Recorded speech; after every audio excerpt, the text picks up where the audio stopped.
और सबसे पहले बात किसान संगठनों के गदर की करते हैं। कल चक्का जाम पर क्या है किसानों की रणनीति? यूपी, उत्तराखंड, दिल्ली में क्यों नहीं होगा ट्रैफिक जाम और किसानों पर आज दिन भर कैसे हुई सियासत की खेती? इन खबरों के लिए आप देखिए टॉप 9 सियासी फार्मिंग।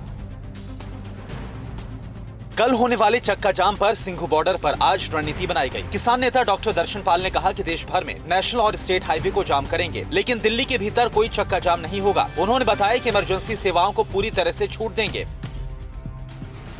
किसान नेता राकेश टिकैत और बलबीर सिंह राजेवाल ने कहा कि उत्तर प्रदेश, उत्तराखंड और दिल्ली के अंदर कल चक्का जाम नहीं होगा, किसान सिर्फ ज्ञापन देंगे। उत्तराखंड और यूपी में गन्ने की कटाई में किसान रुझे हुए हैं, इसलिए यहाँ ज्ञापन देंगे। कांग्रेस नेता दीपेंद्र सिंह हुड्डा ने सरकार पर किसानों को अपमानित करने का आरोप लगाया और कहा कि कल के किसानों का चक्का जाम शांतिपूर्ण और अहिंसा के दम पर होना चाहिए। सर्वोपरि शांति और अनुशासन और उसी रास्ते पे रहे लोग, ये मैं सभी जो है अपने किसानों से यही कहना चाहता हूँ।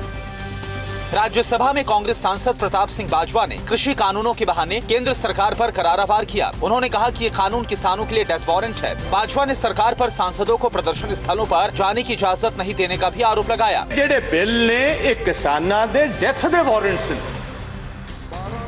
राज्यसभा में विपक्ष पूरी तरह हमलावर दिखा। कांग्रेस सांसद मल्लिकार्जुन खड़गे ने सरकार पर किसान आंदोलन को कुचलने का आरोप लगाते हुए सरदार पटेल की कही बात सुनाई और कहा कि किसान को कोई ताकत नहीं डरा सकती। राज्यसभा में शिवसेना सांसद संजय राउत ने कहा कि जिस तरह से किसान आंदोलन को बदनाम करने की साजिश चल रही है, वो ना तो देश की प्रतिष्ठा और ना ही किसान के लिए ठीक है। लाल किले पर तिरंगे का अपमान करने वाला जो कोई दीप सिद्धू है, वो कौन है, किसका आदमी है, उसको किसने ताकत दी है?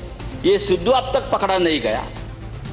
केंद्रीय कृषि राज्य मंत्री कैलाश चौधरी ने फिर कहा कि किसानों के मसले का हल वार्ता से हो सकता है, बशर्ते कि किसान मूल बातों पर चर्चा करें। उन्होंने किसानों से विपक्ष के बहकावे से भी दूर रहने की अपील की। इस कानून की वास्तविकता है, उसके ऊपर जाकर अगर समझेंगे तो मैं सोचता हूँ इसका समाधान निकलेगा।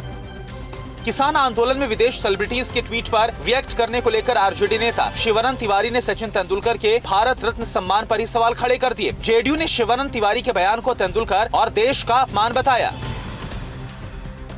किसान आंदोलन का दिल्ली की मंडियों पर गंभीर असर हो रहा है। बॉर्डर सील होने से मंडी तक सामान आने में परेशानी पहले से थी।